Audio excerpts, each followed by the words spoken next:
നൂറുകണക്കായ വാഹനങ്ങളും ആയിരക്കണക്കായ യാത്രക്കാരും കടന്നുപോകുന്ന കുറവലങ്ങാട് ബൈപ്പാസ് റോഡിന് സമീപത്താണ് രാസവസ്തുക്കൾ അടങ്ങിയ മാലിന്യം നിക്ഷേപിച്ചിരിക്കുന്നത്. വ്യാഴാഴ്ച രാത്രിയിൽ വാഹനത്തിലെത്തിച്ച് മാലിന്യം തള്ളുകയായിരുന്നുവെന്നാണ് കണക്കുകൂട്ടൽ. സമീപ സ്ഥലങ്ങളിലുള്ള ഏതെങ്കിലും റബ്ബർ പാൽ സംസ്കരണവുമായി ബന്ധപ്പെട്ട കമ്പനികളിൽ നിന്നുള്ള മാലിന്യമാകാമെന്ന നിരീക്ഷണമാണ് ആദ്യം ഉയർന്നിട്ടുള്ളത്. രാസവസ്തുക്കൾ അടങ്ങിയ മാലിന്യം എന്ന നിലയിൽ ഇത് നിർമ്മാർജ്ജനം ചെയ്യുന്നതിനും വലിയ പ്രതിസന്ധി നേരിടുകയാണ്.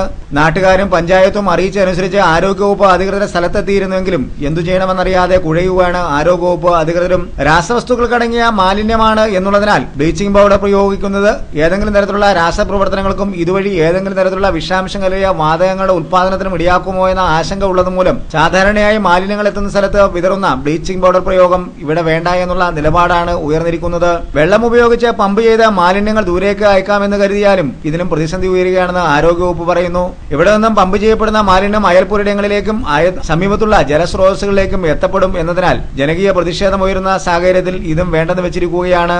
വെള്ളമൊഴുക്കില്ലാത്ത സാഹചര്യത്തിൽ ഒഴുകിപ്പോകുന്നതിനുള്ള സാധ്യതയും തള്ളിക്കളയുന്നിരിക്കുകയാണ്. സമീപമുള്ള ജലസ്രോതസ്സുകളെല്ലാം മാലിന്യം നിറയുന്ന സാഹചര്യം വലിയ ആരോഗ്യ ഭീഷണി തന്നെ ഉയർത്തിയിരിക്കുകയാണ്. ഒട്ടേറെ സ്ഥലങ്ങളിൽ കക്കൂസിൽ നിന്നുള്ള മാലിന്യം വാഹനത്തിലെത്തിച്ച് തള്ളുന്ന സംഘം ഈ മേഖലയിൽ വിലസിയിരുന്നു. എന്നാൽ രാസമാലിന്യങ്ങൾ അടങ്ങിയ വസ്തുക്കൾ ജലസ്രോതസ്സുകളിൽ തള്ളുന്നത് അടുത്ത നാളിൽ ഇതാദ്യമായാണ്. ഇത്തരത്തിലുള്ള സാമൂഹ്യ വിരുദ്ധ പ്രവർത്തനങ്ങൾ നടത്തുന്നവരെ കയ്യോടെ പിടികൂടി നിയമപരമായ നടപടികൾ സ്വീകരിക്കണമെന്ന ആവശ്യം ശക്തമായിട്ടുണ്ട്. എങ്കിലും നിലവിലുള്ള നിയമ സംവിധാനങ്ങളുടെ അപര്യാപ്തത മൂലം ഇത്തരത്തിലുള്ളവർ പലപ്പോഴും പിടികൂടിയാലും രക്ഷപ്പെടുന്ന പതിവാണ് സാധാരണ കണ്ടുവരുന്നത്. നിയമ നടപടികൾ സ്വീകരിക്കുന്ന കാര്യത്തിൽ പോലീസും ആരോഗ്യവകുപ്പും കൂട്ടായ പരിശ്രമം നടത്തിയാൽ മാത്രമേ ഇത്തരത്തിലുള്ള സാമൂഹ്യ വിരുദ്ധരെ മാതൃകാപരമായി ശിക്ഷിക്കാൻ കഴിയൂ എന്നാണ് വിലയിരുത്തലുകൾ ഉയരുന്നത്.